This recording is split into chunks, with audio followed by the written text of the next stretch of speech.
জুমার দিনের 15টি আদব ও আমল, এর মধ্যে আমরা 3টা পড়েছি। চতুর্থ নম্বর হলো ইস্তেমালুস সিওয়াক। আগের 3টা একটু রিপিট করি। একটা ছিল গোসল করা। জুমার দিনে গোসল করা রাসূলুল্লাহ হাদিসে ওয়াজিব শব্দ ব্যবহার করেছেন। এরপরে তিনি বেশি বেশি দুরূদ করতে বলেছেন তার উপর জুমার দিনে, এবং ইস্তেমালুত তিব, সুগন্ধি ব্যবহার করার কথা বলেছেন। এই 3টা আমল আমাদের চালু আছে না? আমরা চেষ্টা করি। চতুর্থ নম্বর হলো ইস্তেমালুস সিওয়াক, মিসওয়াক করা। মুমিন সবসময় পরিচ্ছন্ন থাকবে, পবিত্র থাকবে। বিশেষ করে রাসূলুল্লাহ সাল্লাল্লাহু আলাইহি সাল্লাম মিসওয়াকের বেশি গুরুত্ব দিয়েছে, যেহেতু মুখ থেকে নির্গত দুর্গন্ধটা সবার কাছে অপছন্দনীয়।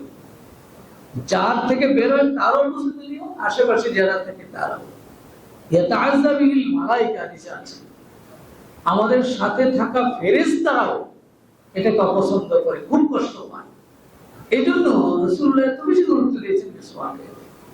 লাউলা আন আশুক্কা আলা উম্মতি লা আমারতুহুম বিসওয়াক ফি কুল্লি সালাত, যে আমার উম্মতের জন্য যদি কষ্টকর না হতো তাহলে আমি প্রতি ওয়াক্তে মিসওয়াক করাটাও আবশ্যক করে দিতাম। এত কঠিন ভাবে রাসূল বলেছেন। জুমার দিনে এটার গুরুত্ব বেশি। হাদিসে মুসলিমে 846 নম্বর হাদিসে আছে, রাসূলুল্লাহ সাল্লাল্লাহু আলাইহি ওয়াসাল্লাম বলেন, গাসলু ইয়াউমিল জুমআ আলা কুল্লি মুসলিম, সকল মুসলমানের উপরে জুমার দিনে গোসল করাটা আবশ্যক। ওয়া সিওয়াক, এবং মিসওয়াক করাটা আবশ্যক।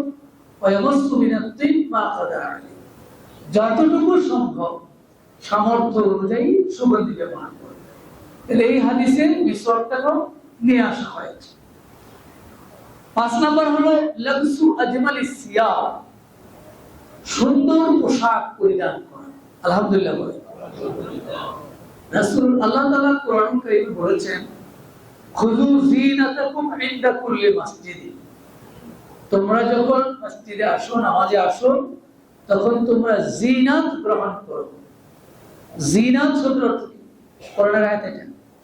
জিনাত মানে হলো সৌন্দর্য, সাজ, এটাকে জিনাত বলে।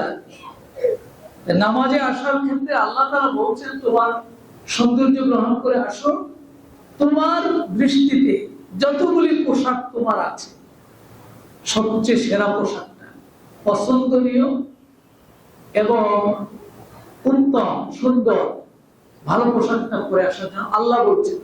রাসূলুল্লাহ কি বলেন? হাদিসটি অনেক জায়গায় আছে, আবু দাউদে, তিরমিজি, মুসনাদে আহমদ, সহিহ ইবনে হিব্বান, সহিহ ইবনে খুজাইমা, মুসনাদে কাকিতে অনেক জায়গায় আছে। আবু সাঈদ খুদরি এবং আবু হুরায়রা দুজনেই হাদিস বর্ণনা করেছেন। ক্বালা, দুজনে বলেন, ক্বালা রাসূলুল্লাহ সাল্লাল্লাহু আলাইহি ওয়াসাল্লাম, আল্লাহ রাসূল বলেছেন, মান ইগতাসালা ইয়াউমাল জুমআ, জুমার দিন যে ব্যক্তি গোসল করবে, ওয়াস্তাক, এবং মিসওয়াক করবে, ওয়া মাসসা মিন তিবি ইন কানা ইনদাহু, যদি তার কাছে থাকে তাহলে সে সুগন্ধি ব্যবহার করবে, ওয়ালা বিসা মিন আহসানি সিয়াবিহি, তার যে কটা পোশাক আছে সেই সবগুলি পোশাক থেকে আহসান, যেটা আহসান কিন্তু এটা ইসমে তাফজিলের সিগা, সুপারলেটিভ ডিগ্রি, সর্বাধিক সুন্দর, সেই সর্বাধিক সুন্দর পোশাকটা পরিধান করবে। সুম্মা খারাজা হাত্তা ইয়াতিয়াল মসজিদ, এরপরে বের হবে বাসা থেকে, মসজিদের উদ্দেশ্যে আসবে।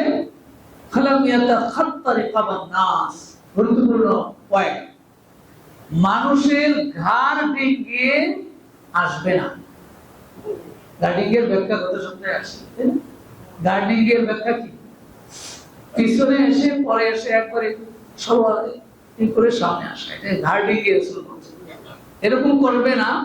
সুম্মা রাকা মা শাআ, যতটুকু পারবে নামাজ পড়বে, পরিমাণ বলে নাই রাসূল, যতটুকু পারবে এসে নামাজ পড়তে থাকবে। সুম্মা আনসাতা, এরপর চুপচাপ থাকবে। ইদা খারাজাল ইমাম, ইমাম যখন খুতবার জন্য উঠে যান, ফালাম ইয়াতাকাল্লাম, কোনো কথা বলবে না, চুপচাপ থাকবে। হাত্তা ইয়াকুরবা মিন সালাতি, নামাজ শেষ করা পর্যন্ত। এভাবে এই প্রক্রিয়ায় যে জুমার দিনটা শুরু করবে নামাজ পর্যন্ত, কানাত কাফারাতুল লিমা বাইনাহা ওয়া বাইনাল জুমআতি আল্লাতী ক্বাবলাহা।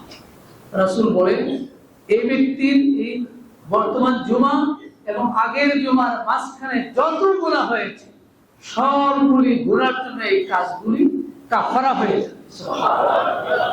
তার মানে আর কোনো গুনাহ থাকবে না।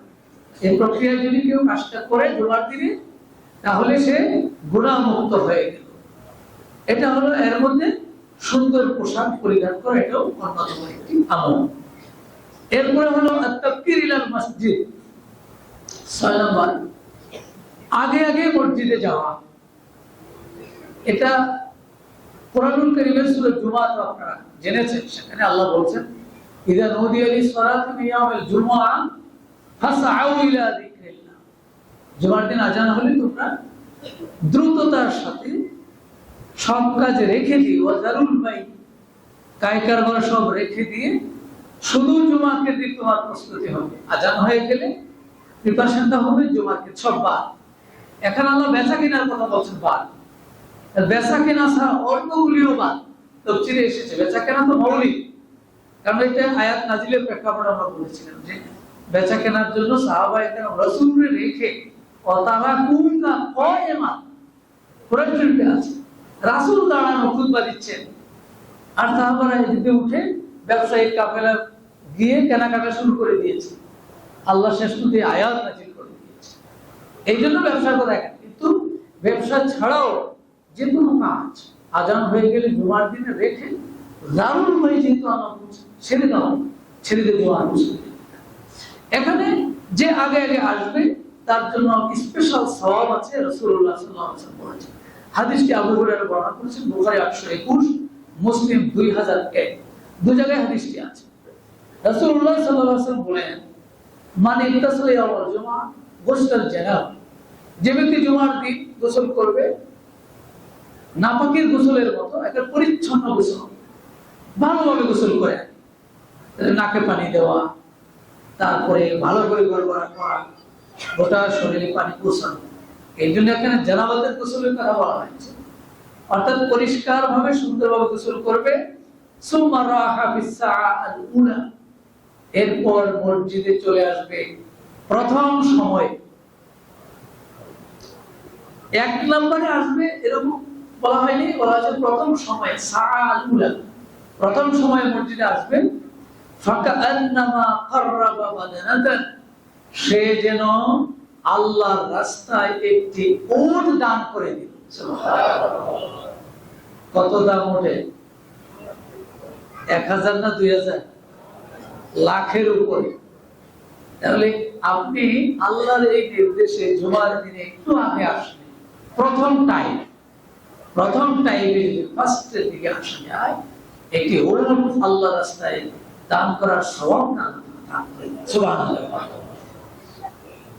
ওমান রাহা বিস-সাআ আস-সানিয়া, যে দ্বিতীয় টাইমে আসে, ফাকান্নামা কাররাবা বাকারাতান, সে যেন আল্লাহর রাস্তায় একটি গরু দান করে দেওয়া, দান করে দিল, সেই সওয়াবটা সে পেয়ে। সুবহানাল্লাহ। তাও তো কম না, অনেক দাও। ওমান রাহা বিস-সাআ আস-সালিসা, আর যে তৃতীয় টাইমে আসলো, ফাকান্নামা কাররাবা কাবশা, সে যেন আল্লাহর রাস্তায় একটি দুম্বা দান করে দেওয়া সওয়াব পেয়ে। সুবহানাল্লাহ। ওমান রাহা বিস-সাআ আর-রাবিআ, যে চতুর্থ সময় আসলো, ফাকান্নামা কাররাবা দাজাজাতান, সে যেন আল্লাহর রাস্তায় একটি মুরগি দান করে দিল। সুবহানাল্লাহ। ওমান রাহা বিস-সাআ আল-খামিসা, যে পঞ্চম সময় আসলো, ফাকান্নামা কাররাবা বাইদাতান, সে যেন আল্লাহর রাস্তায় একটা ডিম দান করে দিল। সুবহানাল্লাহ। ডিম তো সর্বশেষ বলা হলো, ডিমও যারা পাইল না, আমরা নামাজ শুরু করে দেই, ইমাম মুয়াজ্জিন সাহেব তাকবীর দেয়, তখনও কিছু লোক দৌড়ায় জুমার দিন। খেয়াল করছেন কিনা? অথচ রাসূলুল্লাহ কি বলেন, প্রথম সময়, দ্বিতীয় সময়, এভাবে একটা সময় দিয়েছে। আর আল্লাহ বলছেন জুমার দিন আজান হলে সব রেখে দিয়ে দৌড়ে আসে। কিন্তু আমাদের এত ব্যস্ততা, কিসে যে আমাদেরকে ধরে রাখে। আমাদের এই ব্যস্ততা কখন যে শেষ হবে আল্লাহই ভালো জানে। এর কি শেষ আছে? এই ব্যস্ততার কোনো শেষ নাই, শেষ করা যায় না। রাসূল বলছেন এই উহুদ পাহাড় দেখাই, এটা বলছেন এই যে উহুদ পাহাড়টা দেখো তোমরা, এই পাহাড়ের মতো দুটি পাহাড়, তিনটি পাহাড় পরিমাণ স্বর্ণ যদি কাউকে দেওয়া হয়, দুই পাহাড় পরিমাণ দিল, হাত্তা ইয়াতামান্না ওয়াদিয়ান সালাসা।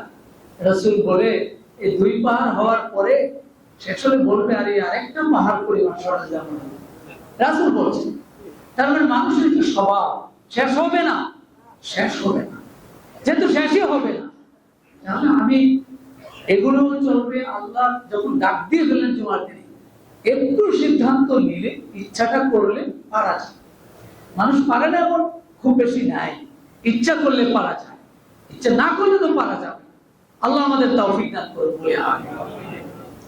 ফাইদা খারাজাল ইমাম, হাদিসটার শেষ অংশে বলা হয়েছে ইমাম যখন খুতবা দিতে দাঁড়িয়ে যায়, হাদারাতিল মালাইকাতু ইস্তামিউন, আল্লাহর ফেরেশতারা এই খুতবা শোনার জন্য উপস্থিত হয়ে যান।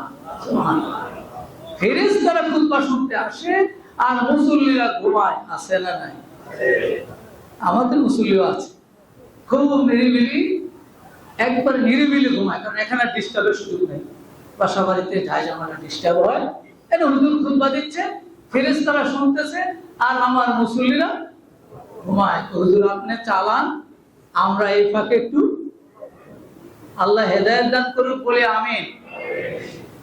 7 নম্বর আদব এবং আমল হলো ঘাড় ডিঙ্গিয়ে না যাওয়া, যেটা একটু আগে হাদিসের অংশ বিশেষ এসেছে। আদাম ওয়া তাখাদ্দুর রিকাব, এখানে একটা হাদিস আবু দাউদ এবং মুসনাদ আহমদ হাদিসটি আছে। আবি জাহিরা থেকে হাদিস পাওয়া, তিনি বলেন কুন্না মা আব্দুল্লাহ ইবনে বিসরি সাহাবান নবী সাল্লাল্লাহু আলাইহি ওয়াসাল্লাম জুমা, জুমার দিন রাসূলের সঙ্গে, রাসূলের সাথে থাকতেন সবসময়। সেই রাসূলের সঙ্গে আব্দুল্লাহ ইবনে বিসর, তার সাথে আমরা জুমার নামাজ পড়ছিলাম। ফাজাআত রাজুলুন, ঠিক সেই সময় একজন লোক আসলো, ইয়াতাখান্তা রিকাবান নাস, সে একবারে মানুষের ঘাড় ডিঙ্গিয়ে ডিঙ্গিয়ে যাচ্ছে। ফাকাল আব্দুল্লাহ ইবনে বিসর, আব্দুল্লাহ ইবনে বিসর বললে জাদা রাজুলুন ইয়াতাখান্তা রিকাবান নাস ইয়াউমুল জুমআ, শুনো বিশ্ব নবী জুমার দিন খুতবা দিচ্ছেন, সেই সময় একজন লোক আসলো, এসে একবারে মানুষের ঘাড় ডিঙ্গিয়ে ডিঙ্গিয়ে সামনে আসছে। রাসূল খুতবা দিচ্ছেন, ফাকাল লাহু নবী, নবী তাকে বললেন ইজলিস ফাকাদ আদাই, ধমকে শুরু করছে, শব্দটাই বোঝা যায় ধমকে শুরু করেছে। ইজলিস ফাকাদ আদাই, তুমি বসো, বসো, তুমি মানুষকে কষ্ট দিচ্ছ, বসো, খুতবা দে। রাসূল তো খুতবা দিচ্ছে, খুতবার মধ্যেই বলে দিচ্ছে, তাহলে খুবই গুরুত্বপূর্ণ না হলে বলতেন না, খুতবা দিচ্ছে সে সময় কিন্তু তিনি থামাই দিয়েছেন, বসো, মানুষকে কষ্ট দিচ্ছ কেন? দেরিতে আসছো, দেরিতে যেহেতু আসছো তাহলে যেখানে জায়গা করবো সেখানেই বসো। আর সামনে উট দান করার সওয়াব পাইতে হলে আগে আসতে হবে। যেহেতু রাসূলুল্লাহ সামনের কাতারের কথা বলেন, এখানে বলছেন যে ফিস সাআআল উলা, প্রথম টাইমে, দ্বিতীয় টাইমে, তৃতীয় টাইমে। যেহেতু তুমি শেষ টাইমেই আসছো, তাহলে যেখানে জায়গা পাও, 5 তলা জায়গা পেলে 5 তলায় বসতে হবে। তবে আমাদের কিন্তু মুসলিম লেভেল শেষ টাইমে এসে রাস্তায় বসে যান। রাস্তায় বসবেন কেন? আপনি 5 তলা খালি আছে, মসজিদ খালি রেখে রাস্তায় নামাজ পড়লে তো হবে না, সব হবে না। এরপরে আবার কাতারের বিল থাকতে হবে, কাতারের কোনো বিল নাই, একবারে 10 কাতার পিছনে গিয়ে আপনি দাঁড়িয়ে বসে আছেন, কোনো লিঙ্ক নাই, কাতারের সাথে কোনো লিঙ্ক, তাও তো নামাজ হবে না, জামাতের সওয়াব পাবেন না। এই জন্য যারা পরে আসেন তারা মসজিদে যতক্ষণ জায়গা আছে দৌড়িয়ে 5 তলা পর্যন্ত চেক করবেন, জায়গা পেলে ওখানে বলবেন, এরপর 5 তলা ভরে যায় রাস্তায় দাঁড়াবে, কিন্তু মানুষকে ডিঙ্গিয়ে ডিঙ্গিয়ে আসা যাবে না, এটা রাসূলুল্লাহ নিষেধ করেছে। এরপরে 8 নম্বর হলো পায়ে হেঁটে মসজিদে আসা, এটাও একটা আদব, সুন্নাহ। রাসূলুল্লাহ এটা বলেছেন, জিহাব ইলাল মসজিদ মাশিয়ান, হাদিসে আছে আউস ইবনে আউস হাদিসটি বর্ণনা করেছেন, তিরমিজিতে আছে 496 নম্বর হাদিস, ইবনে মাজাহ 1027। রাসূলুল্লাহ সাল্লাল্লাহু আলাইহি ওয়াসাল্লাম বলেন, মান ইগতাসালা ইয়াউমাল জুমআহ, যে জুমার দিন গোসল করে, ওয়া গাসসালা এবং গোসল করায়, ওয়া বাক্কারা এবং আগে ভাগে আসে, ওয়া তাকারা এবং আগে ভাগে আসে, এবং দানা ওয়াস্তামা ওয়ানসাতা, তিনটা শব্দ বলছেন। আগে আগে এসে কাছাকাছি বসে, ইমামের কাছাকাছি বসে, এই হাদিসে আছে ইমামের কাছাকাছি বসার কথা, কিন্তু আগে আগে আসে, আগে রাসূল বলে দিচ্ছেন। তাহলে আগে এসে বসতে হবে, পরে এসে না, পরে এসে না, আগে এসে বসবে, ইমামের কাছাকাছি আসবে, ওয়াস্তামা, মনোযোগ দিয়ে খুতবা শুনবে, মনোযোগ দিয়ে। এটা আপনি শুনতেছেন কিন্তু মন পাঠাই দিছে দোকানে, মন পাঠাই দিছে রাস্তায়, বাড়িতে। ইস্তেমা শব্দের অর্থ কিন্তু মনোযোগের সামিয়া মানে শোনা। হাদিসে এখানে ইস্তেমা বলা হয়েছে, আরবিতে সামিয়াটা হলো বাবে সামিয়া থেকে, আর ইস্তেমা হয় ইফতিয়াল থেকে, আরবি গ্রামার যারা বলছে। যে ইস্তেমা মানে হলো মনোযোগ দিয়ে শোনা, আর সামিয়া মানে এমনি শোনা, শুনলে হলো। রাসূল কিন্তু সামিয়া বলেন নাই। যেমন দেখুন কোরআন শরীফ আছে, ওয়াইদা কুরিয়াল কুরআন ফাসতামিউ লাহু ওয়ানসিতু, যখন কোরআন পড়া হয় তোমরা ইসতামিউ, ওখানে ইসতামিউ আছে, তোমরা মনোযোগ দিয়ে শোনো। ঠিক খুতবার ক্ষেত্রে রাসূল বলেছেন, যখন খুতবা শুরু হয়ে যায় ইমামের কাছাকাছি এসে মনোযোগ দিয়ে শোনো, কানা বিকুল্লি খুতওয়াতিন ইয়াখতুহা আজরু সানাতিন সিয়ামুহা কিয়ামা। রাসূল বলেন, যেভাবে এই প্রক্রিয়ায় খুতবা মনোযোগ দিয়ে শুনলো এবং বাসা থেকে আসলো, রাসূল বলেন প্রতিটি কদমে কদমে 1 বছরে রোজা এবং নামাজের সওয়াব আল্লাহ তাআলা দান করেন। সুবহানাল্লাহ, আল্লাহর কাছে সওয়াবের অভাব আছে। আর মুমিন যদি একটু চিন্তা করে সিদ্ধান্ত নেয়, তার আমলনামাতে সওয়াব অনেক করতে পারে। চিন্তার দরকার। দেখেন অনেক সময় চিন্তা করে ফিকির করে যারা কাজ করে, তারা কিন্তু ব্যবসা বাণিজ্য ভালো তরাক্কি করে। তো মুমিন তো ব্যবসা সওয়াবের পাল্লাটা ভারী করতে চায়। সওয়াবের পাল্লা ভারী হলে, ওয়া আম্মা মান সাকুলাত মাওয়াজিনুহু ফাহুয়া ফি ঈশাতির রাদিয়া, আল্লাহ বলছেন যার সওয়াবের পাল্লাটা ভারী হবে, সে আনন্দে সুখে খুশি হইয়া জান্নাতে চলে যাবে। সুবহানাল্লাহ। আমরা তো অনেক সময় সওয়াব করতে পারি না। একটু চিন্তা করে, প্ল্যান করে, ফিকির করে যদি জীবনটা পরিচালনা করা যায়, আল্লাহ তো সওয়াব দেওয়ার জন্য প্রস্তুত আছে। শুধু সে যদি এই প্রক্রিয়ায় আগে ভাগে নামাজের জুমার দিনে রেডি হয়ে সামনাসামনি কাছাকাছি ইমামের কাছাকাছি বসে এবং খুতবাটা মনোযোগ দিয়ে শুনে, তাহলে রাসূল বলেন 1 বছরের নামাজ 1 বছরের রোজা রাখার সওয়াব পাবেন। সুবহানাল্লাহ। পারবো কিনা? আমরা পারবো কিনা ইনশাআল্লাহ। আল্লাহ আমরা আমাদেরকে তৌফিক দান করুন। 9 নম্বর হলো তাহরিস সাআতুল ইজাবা। তাহরিস সাআতুল ইজাবা, এটা হলো দোয়া কবুলের সময়টি অনুসন্ধান করা। আগে হাদিসে আমরা জেনেছি না, জুমার দিন এমন একটা টাইম আছে যেই টাইমে দোয়া কবুল হয়। এখন এই দোয়া কবুলের টাইমটা কখন, এটা হলো একটা প্রশ্ন। হাদিসে আছে, কয়েকটি হাদিস আছে। বুখারী 935, মুসলিম 852। এই হাদিসটা আবু হুরায়রা হাদিসটি বর্ণনা করেছে। রাসূলুল্লাহ সাল্লাল্লাহু আলাইহি ওয়াসাল্লাম যাকারা ইয়াউমুল জুমআহ, একদিন জুমার দিন আলোচনা করছেন, জুমার দিন বয়ান করছেন। ফাকালা, রাসূল বললেন, ফিহি সাআতু, জুমার দিনে এমন একটা টাইম আছে, ইল্লা ইউওয়াফিকুহা আবদুল মুসলিমুন ওয়া হুয়া ইউসাল্লি ওয়া হুয়া কায়িমুন ইউসাল্লি। এমন একটা টাইম আছে যেই টাইমে বান্দা আল্লাহর কাছে কিছু চায়, ওয়া হুয়া কায়িম ইউসাল্লি, সে দাঁড়ানো দণ্ডায়মান অবস্থায় নামাজরত অবস্থা। এই যে এখানে একটু কিছুটা আইডিয়া দিয়ে দিলেন আল্লাহ রাসূল, যে জুমার দিনে দাঁড়ানো নামাজরত অবস্থায় আল্লাহর কাছে ইয়াসআলুল্লাহ তাআলা শাইআন, আল্লাহর কাছে কিছু চায়, ইল্লা আতাহু, আল্লাহ এটা অবশ্যই তাকে দিয়ে দেন। সুবহানাল্লাহ। চাওয়ার আমাদের অনেক কিছু আছে না? কত কিছু চাওয়ার আছে, শেষ নাই। আমরা চাই অনেক চাওয়া, মানুষের কাছে চাওয়া যায় না। বলাও যায় না। এমন অনেক কিছু আছে সবার কাছে শেয়ার করা যায় না, কিন্তু সব শেয়ার করা যায় কার কাছে? আল্লাহর কাছে। আর সব দেওয়ার তিনি ক্ষমতা রাখেন। সেই জন্য যদি বান্দা চায় ওয়াশারা বিয়াদিহি ইউকাল্লিলুহা, রাসূল সাল্লাল্লাহু আলাইহি ওয়াসাল্লাম এই কথাটা বলে তার হাত দ্বারা ইশারা করলে ইউকাল্লিলুহা, যে এই টাইমটা খুব বেশি না, এই টাইমটা খুব বেশি না, অল্প টাইম। এই টাইমে যদি চাইয়া ফেলতে পারে তাহলে সে কিন্তু পেয়ে গেল আল্লাহর কাছে।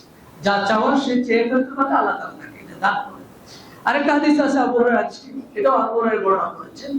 قال قال رسول الله صلى الله عليه وسلم, রাসূল বলেন খায়রু ইয়াউমি তালাআত ফিহি শামস ইয়াউমুল জুমআহ, এই পৃথিবীতে সূর্য উদিত হয় যতদিনে, সেই সূর্য উদিত যতদিনে উদিত হয়, সকল দিনের মধ্যে সেরা দিনটা হলো ইয়াউমুল জুমআহ, জুমার দিন। সুবহানাল্লাহ।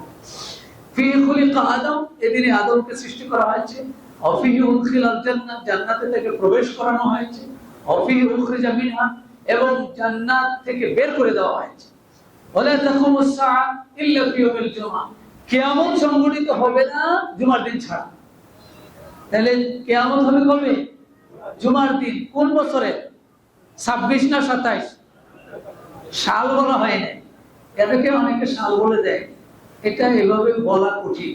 রাসূলুল্লাহ বলেন নাই, আল্লাহ বলেন নাই, এটা আল্লাহর কাছে আছে। মা তাদরি, কেউ জানে না আল্লাহ কখন কিয়ামত হবে। এটা সবাই তো বলতে পারে, কিন্তু সাল উল্লেখ করে দেওয়া যায় না। তবে জুমার দিন এটা জানা গেল। কোন দিন কিয়ামত হবে? জুমার দিন। এই জন্য একটা হাদিসে পড়ছি না আমরা, যে জুমার দিন আসলে ভয় পেত সাহাবায়ে কেরাম, জানি আবার কিয়ামত চাইছে, এরকম একটা আতঙ্ক থাকতো। অফিহি সাআতুল লা ইউওয়াফিকুহা, এই দিনে এমন একটি টাইম আছে, লা ইউওয়াফিকু আব্দুল মুসলিম ইসাল্লি, কোন বান্দা নামাজরত থাকে, ইয়াসআলুল্লাহ শাইআন, আল্লাহর কাছে কিছু চাই, ইল্লা আতাহু ইয়াহু, আল্লাহ তাকে দান করে। এটা তো নামাজের কথা আছে। এখন আবু হুরায়রা রাদিয়াল্লাহু তাআলা আনহু আব্দুল্লাহ ইবনে সালাম আরেকজন সাহাবী, তিনি বলেন শোনো, এই টাইমটার ব্যাপারে আমি ভালো জানি। আবু হুরায়রা বললেন তাহলে ভালো যেহেতু জানো একটু বলো।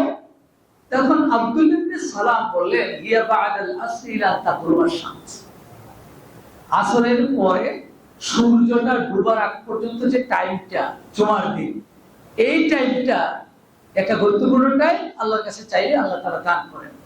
আবু হুরায়রা বললেন রাসূল তো বলছে যে নামাজরত দণ্ডায়মান অবস্থায় যদি চায়, তাহলে নামাজ আসর তো মাগরিব তো নামাজ নাই, ওই সময় নামাজ পড়া যায় না, যে কোনো নামাজ। তো তাহলে কেমনে হলো? তখন আব্দুল্লাহ ইবনে সালাম এটা জবাব দিয়েছেন, শোনো, রাসূল কি বলেন নাই মান জালাসা মাজলিসান ইয়ামতাজিরুস সালাতা ফাহুয়া বিসালাম, যে নামাজের পরে বসে থাকে নেক্সট নামাজের জন্য, এক নামাজ পড়ে নেক্সট নামাজের জন্য বসে থাকে, রাসূল বলেছেন সে নামাজেই আছে বলে ধরা হবে। সুবহানাল্লাহ। তাহলে এই টাইমে যদি সে দোয়া কালাম করে, নামাজ তারপরে আছে আর একটা নামাজ পড়ছে, তো রাসূল তো বলছে নামাজেই আছে হিসাবে, সুতরাং এই সময় যদি দোয়া করে তাহলে আল্লাহ কবুল করবে। তাহলে বোঝা যায়, আইডিয়া পাওয়া গেল যে ওই আসর টু মাগরিবের টাইমটা গুরুত্বপূর্ণ। আবার জুমার নামাজটা যখন চলে সেই টাইমটা গুরুত্বপূর্ণ।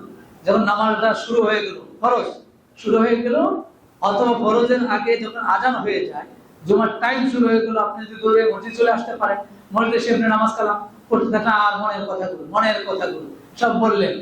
অথবা যে ফরজ শুরু হলো, মনের কথা বললেন, খুতবা চলাকালীন মনের কথা বললেন, আর আসর টু মাগরিব পড়ে আরম্ভ টোটাল। অর্থাৎ এই টাইমটাই, এই সময়টাকে অনুসন্ধান করা জুমার দিনের অন্যতম একটি আদব এবং আমল। আল্লাহ তাওফীক দান করুন, আমিন। 10 নম্বর হলো দুরাকাত তাহিয়াতুল মসজিদ পড়া। তাহিয়াতুল মসজিদ এটা মসজিদের আদব। পৃথিবীর যে কোনো জায়গায় যে কোনো সম্মানিত মানুষের কাছে গেলে তার প্রতি কৃতজ্ঞতা জানানো হয়, তাকে অনেক সময় গিয়ে কিছু ফুলের তোড়া দিয়ে শুভেচ্ছা জানায়, গিফট দেয়, এটা দেয় সেটা দেয়। আর আল্লাহ তাআলা তার ঘরটার জন্য বিধান রেখেছেন, যে এই ঘরে যাবে, পৃথিবীর যত রাজা বাদশাহ হোক, যত বড় শক্তিশালী হোক, সে গিয়েই আল্লাহকে আগে সেজদা দিয়ে দিবে। বলেন সুবহানাল্লাহ। হাদিস শরীফে আছে, জাবের ইবনে আব্দুল্লাহ বর্ণনা করেছেন, বুখারী 1170 নম্বর হাদিস।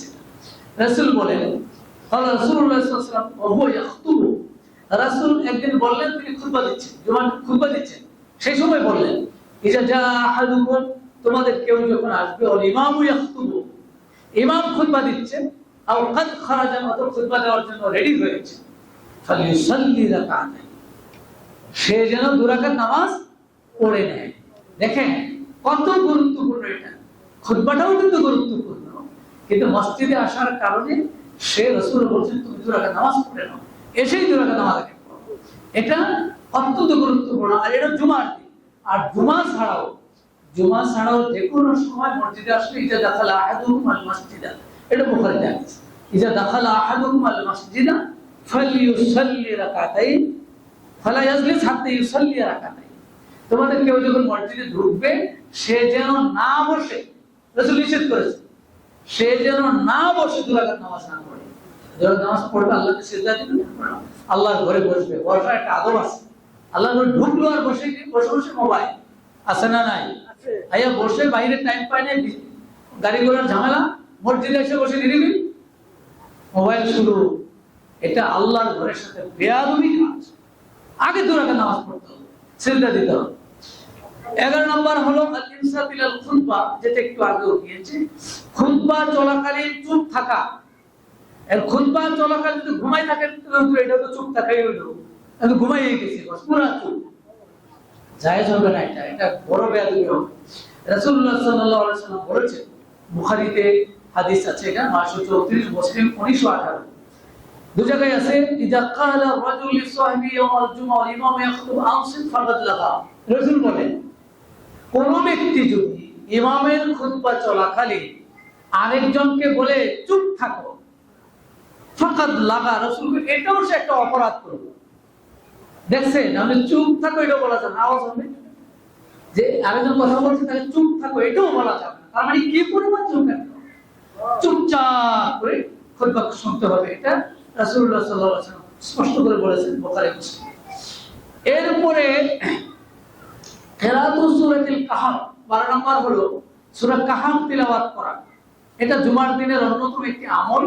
রাসূলুল্লাহ সাল্লাল্লাহু আলাইহি ওয়াসাল্লাম বলেছেন যে মান ক্বারাআ সূরাতুল কাহফ ইয়াউমাল জুমআ, যে জুমার দিন সূরা কাহফ পড়লো, আদালাহু মিনান নূর মা বাইনাল জুমাতাইন, আল্লাহ রাসূল বলে এক জুমা থেকে আরেক জুমায় যত অন্ধকার আছে সকল অন্ধকারটা আলো দিয়ে আল্লাহ তাআলা ভরপুর করে দিবেন, সুবহানাল্লাহ। যে ব্যক্তি সূরা কাহফ পড়লো, অত্যন্ত গুরুত্বপূর্ণ একটি সূরা। আরেকটি হাদিসে আছে, মান ক্বারা সূরাতুল কাহফ ইয়াউমাল জুমআ, যে জুমার দিন সূরা কাহফ পড়লো, সাতাআলাহু নূর মিন তাহতি কাদামি ইলা ইনানিস সামা, আল্লাহ তাআলা তার পায়ের নিচ থেকে আকাশের চূড়া পর্যন্ত নূর দ্বারা আল্লাহ তাআলা আলোকিত করে দিবেন, সুবহানাল্লাহ। এবং গফিরা লাহু মা বাইনাল জুমাতাইন, 2 জুমার মাঝখানে যে অপরাধ হয়েছে আল্লাহ সূরা কাহফ পড়ার কারণে আল্লাহ তাআলা তা maaf করে দিবেন, সুবহানাল্লাহ। সূরা কাহফটা কত নম্বর হবে? সব 16 পারা, 16 পারা না, 15 পারা থেকে শুরু, 16 তেও আছে, 16 তেও আছে, তো এই যে 18 নম্বর সূরা। তাহলে আমরা চেষ্টা করব। আরেকটা হাদিস আছে, মান হাফিজা 10 আয়াতিন মিন আওয়ালি সূরাতুল কাহফ ওয়াসিমা মিনাদ দাজ্জাল, মুসলিম শরীফের হাদিস, যে সূরা কাহফের প্রথম 10 আয়াত মুখস্থ করতে পারে দাজ্জালের ফিতনা থেকে আল্লাহ তাকে রক্ষা করবে, সুবহানাল্লাহ। এইজন্য 10টা আয়াতের কথা যেহেতু আছে, সূরাটা লম্বা আছে, পুরো লম্বা সূরা, অনেক বড় সূরা, 110 আয়াতের সূরা। রাসূল এখানে একটা অপশন দিয়েছেন, 10টা আয়াতও যদি মুখস্থ করা যায়, এটা জুমার দিনের অত্যন্ত গুরুত্বপূর্ণ আমল। হাত পায়ের নখ কাটা, শরীরে অবাঞ্ছিত পশম কাটা, এটা জুমার দিনের অন্যতম একটি আমল। নাফিন আন্না আব্দুল্লাহ ইবনে ওমর হাদিস বর্ণনা করেছেন, কানা ইয়াকলিমু আসফার ওয়া ইয়াকুসু শারিবা ফি কুল্লি জুমআ, আব্দুল্লাহ ইবনে ওমর প্রতি জুমার দিনে তার নখ কাটতেন এবং মোষ ছোট করতেন প্রতি জুমাতে। এবং আরেকটি হাদিসে আছে, রাসূলুল্লাহ সাল্লাল্লাহু আলাইহি ওয়াসাল্লাম বলেছেন যে যে ব্যক্তি তার তাকলিমুল আসফারে নখ কাটে না, বগলের নিচের চুল কাটে না, ফালায় না, এবং নাভির নিচের চুল কাটে না, 40 দিন পর্যন্ত যে কাটে না, তার 40 দিনের বেশি যদি হয়, তাহলে রাসূলুল্লাহ সাল্লাল্লাহু আলাইহি ওয়াসাল্লাম বলেছেন এটা গুনাহের কাজ হয়ে যাবে, বলে নাউজুবিল্লাহ। এজন্য 40 দিনের ওভার হওয়া যাবে না। জুমার দিনে নির্ধারিত সূরা থেকে পড়া, এটা একটা আমল আছে। জুমার দিনে রাসূলুল্লাহ সাল্লাল্লাহু আলাইহি ওয়াসাল্লাম কানা ইয়াকরাউ ফি সালাতিল জুমআ সূরাতুল জুমআ ওয়াল মুনাফিকুন। মুসলিম শরীফের হাদিস, রাসূল জুমার দিনে সূরা জুমআ পড়তেন, সূরা মুনাফিকুন পড়তেন। আরেকটা হাদিস আছে সূরা 26 ওয়ারাব্বিকাল আলা পড়তেন, সূরা গাশিয়া পড়তেন। পারলে যারা হাফেজ তারা তো পারে এই আমলটা করতে, অসুবিধা কি? যারা হাফেজ না তারা হয়তো পারবে না, তারা মুখস্থ করলে পারবে। আল্লাহ তাআলা জুমার দিনের এই বিশেষ আমলগুলো, বিশেষ করে 15টি আমল, 15টি সুন্নাত আমাদেরকে যথাযথভাবে আমল করার, পালন করার তৌফিক দান করুন বলে আমিন। আসসালামু আলাইকুম ওয়া রাহমাতুল্লাহি ওয়া বারাকাতুহু।